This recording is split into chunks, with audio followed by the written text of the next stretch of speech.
Hello, my name is Franklin, and I'm with. Dan Hill. And where are we today? We're at the FBO at Grove Airport. You said FBO, so that's kind of like a foreign language. What is FBO? What does that mean? It stands for Fixed Base Operator. So it's where people will go to get gas, go to the bathroom, do all the things they need to do when they fly their own planes. Okay, and you're a pilot, and how long have you been flying? Over 50 years. Wow, and you told me something interesting. Like, what came first in your life? Was it you getting your driver's license or your pilot license? As getting my pilot's license, full pilot's license. Wow. So what inspired you to even start in aviation? Well, my dad was in aviation. When I was young, we had our own airplane back then. He was tragically killed in an airplane crash, and so I fell in love with it. I was flying in an airplane with two yellow page books from Wichita so I could see out the window in a seat when I was a year old. And so I've been flying since I was born, but actually took it up and actually started flying myself when I was 16.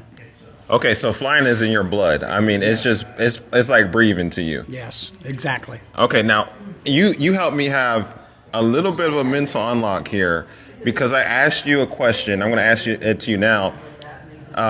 Why fly?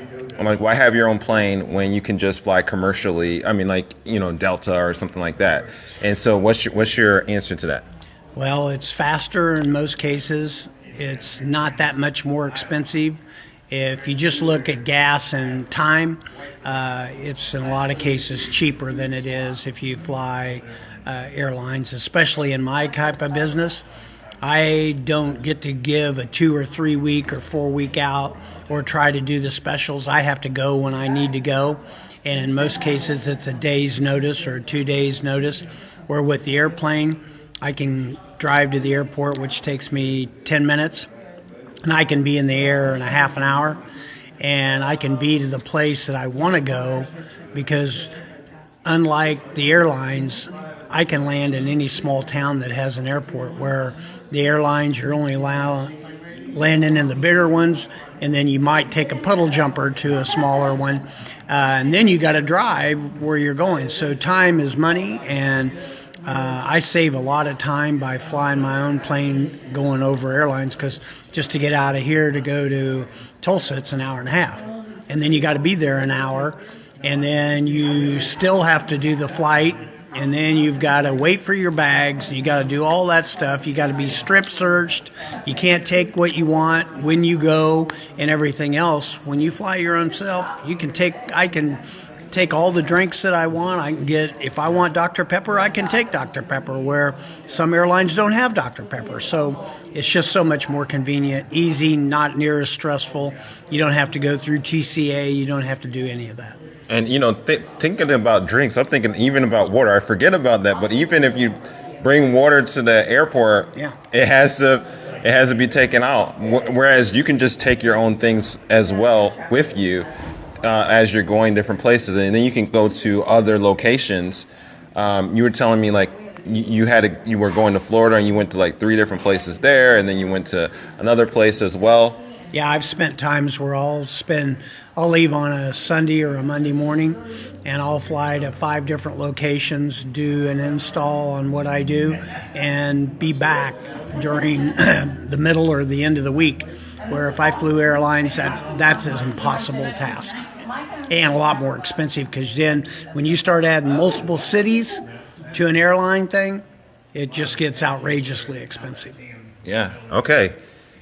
So that is amazing to think about. That is not that much more. If we're looking at like the fuel costs and things like that, to actually fly your own plane. And then I asked you about, well, what do you do about like cars and things like that? And then what's your answer to that? Well, in most cases, most of the FBOs around the country have what they call a courtesy car.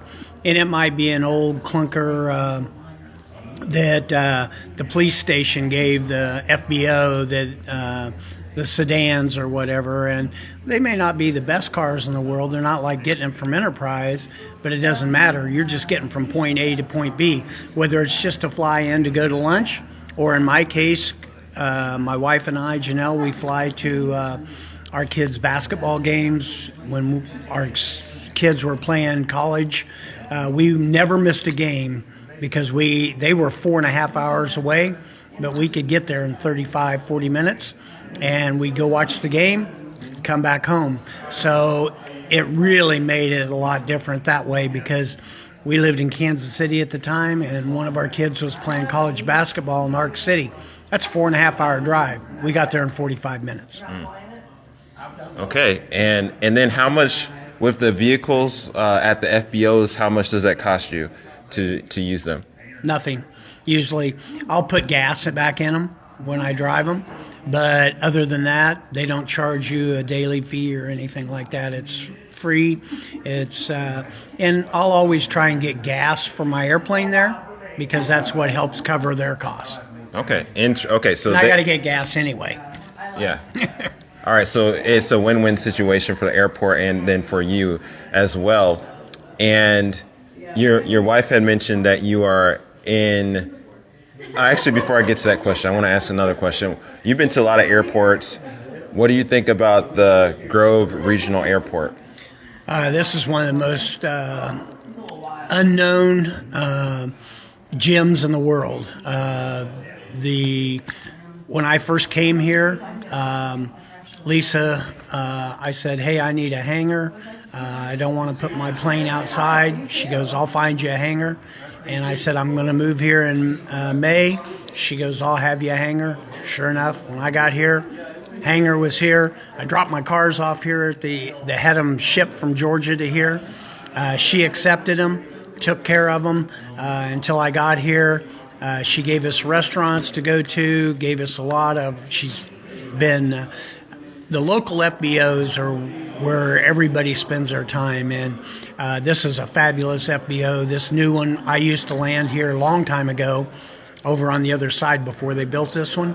And this is one of the best FBOs that I've been into when I fly all over the country like I do. Wow, so that's saying a lot, because you have had aviation. You have aviation in your blood, so you know what you're talking about. So that's a high recommendation. And Lisa is the airport manager, and she actually got the Airport Manager of the Year award. I think it was last year or something like that, but pretty recently. Yeah. And then your wife had mentioned that you're a part of Angel Flights. Mm-hmm. Can you explain what is Angel Flight? What happens there, and then what do you do?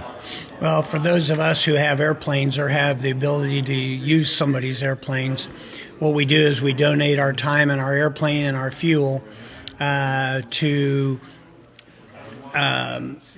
fly people to emergency hospitals, rehab hospitals, who either can't fly airlines because of the restrictions, the time, all those type of things.